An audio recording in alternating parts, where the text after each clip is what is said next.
ये बेबसी का मजाक उड़ा रहे हो। मैं जानती हूँ कि ये सब कुछ तुम खुद को बचाने के लिए कर रहे हो। ये भी जानती हूँ कि तुम्हारी तो मंगनी हुई थी, तुमने उस बेचारी को धोखा दिया, मुझसे शादी कर ली।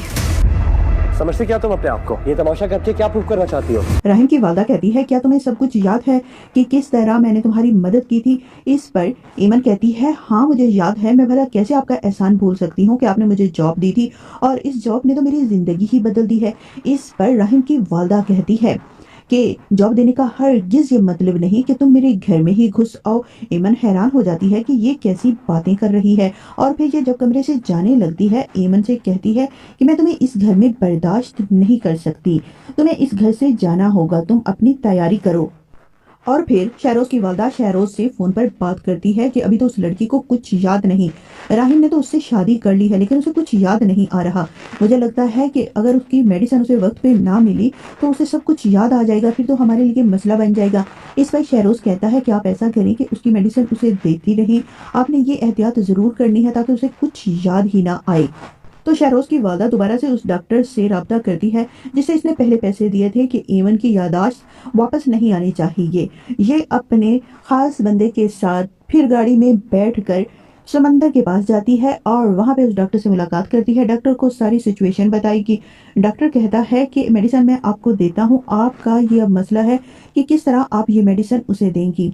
ये मेडिसिन चेंज करके दे देता है, कहता है कि अब इस पैकेट में मैंने वो मेडिसिन फिक्स कर दी है कि आप अपने बहू को वो मेडिसिन देंगी, उसे लगेगा कि ताकत की है लेकिन असल में ये मेडिसिन उसकी याददाश्त को कमज़ोर करने के लिए है। तो फिर शहरोज की वालदा वो मेडिसिन लेती है और लाकर ईमन को देती है और कहती है कि तुम्हें ये मेडिसिन खानी होगी, तुम्हारी तबीयत तभी ठीक होगी, मैं तुम्हारे बारे में जानती हूँ। ईमन जब वो मेडिसिन पकड़ती है तो उस मेडिसिन को ना ये गुस्से में ही तोड़ फोड़ के इधर उधर फेंक देती है। और जब राहिम कमरे में आएगा वो मेडिसिन को देखेगा और कहेगा कि ईमन अभी भी मेडिसिन खाती है। वो ईमन से पूछेगा, जवाब में ईमन कहती है, हाँ कभी कभी चक्कर आ जाती हैं, अभी वो मेडिसिन मैं ले रही हूँ, डॉक्टर ने मुझे वो मेडिसिन दी है। ये अपनी वालदा का नाम नहीं बताती, कि राहिम की वालदा का नाम नहीं बताती कि वो मुझे ये मेडिसिन देकर गई है या अभी तक वो मुझे ये मेडिसिन दे रही है जो मैं इस्तेमाल करती हूँ। और इधर राहिम का वालिद अपनी बीवी से कहता है कि हमें ना राहिम की शादी को एक्सेप्ट करना होगा। वो कहती है, आप कैसे इस लड़की को अपने घर की बहू बना सकती हैं, आप जानते हैं आपका क्या स्टेटस है?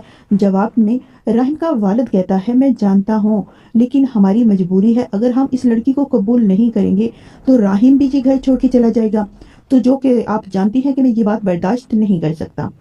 फिर क्या अपने बेटे से कहता है कि हम तुम्हारी बीवी को कबूल करते हैं, मैं सबके सामने ये अनाउंस करना चाहता हूँ, मैं चाहता हूँ कि सबके सामने तुम लोगों का कोई ना कोई फंक्शन किया जाए ताकि सब लोगों को यकीन हो जाए कि ईमन को हमने अपनी घर की इज्जत बना लिया है।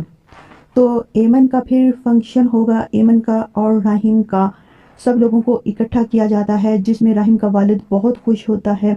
और इधर ईमन कहती है कि ये अब क्या, मुझे समझ नहीं आ रही कि क्यों तुम ये लोग ड्रामे कर रहे हो। ये ईमन का बाजू पकड़ता है और उसे कमरे में लेकर आता है और कहता है कि राहिम अली नवाज को जिन लोगों ने नाम दिया, आज मैं उनका नाम खत्म करने के लिए तैयार हूँ, सिर्फ और सिर्फ तुम्हारी खातिर।